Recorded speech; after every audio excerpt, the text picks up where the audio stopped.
दिया बारे गया कहबे सफल हो तो सब काम काज। घोड़ी पर बैठल छो सानी महाराज चढ़ल जवानी पर कइने छोराज। बुझली गए डीजे दयानंद दिलदार सरस्वती स्थान कटरा डी टोल बाय मंटू मनी।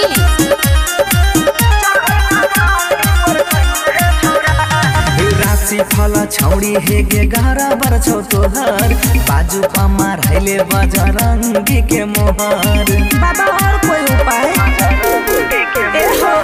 लगावा उपाय कोनो मारे के मंत्र गला में बन के बाबा दादा एगो जंतर। छोड़े शरम छौड़ी कहरे नहीं लाज लाले भभूत ठीक रहत हो मिजाज। सरसों के तेल दिया बारे गया कहबे सफल हो तो सब काम काज। घोड़ी पर बैठल छो सानी महाराज चढ़ल जवानी पर कइने छोराज। हाँ तो हटते के ना बता हो ने। डीजे दयानंद दिलदार सरस्वती स्थान कटरा टोल।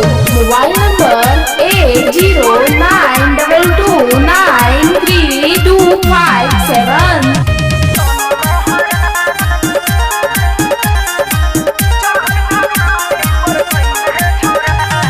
रोजे सोनी भार के तुम अहे है गे सोना झाड़ देबो माथा पर के सौंपे जादू टोना।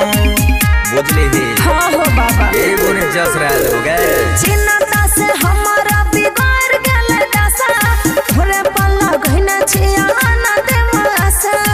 छौड़ी बताबै छियो खोइल के राज बनसी बाबा करतो तो हर इलाज। सरसों के तेल दिया बारे गया कहबे सफल हो तो सब काम काज। घोड़ी पर बैठल छो सानी महाराज चढ़ल जवानी पर कइने छोराज। मेरे बस की बात नहीं है सीधे जाओ लेफ्ट राइट बाबा के खोपचा होगा पूछ लेना बंसी बाबा।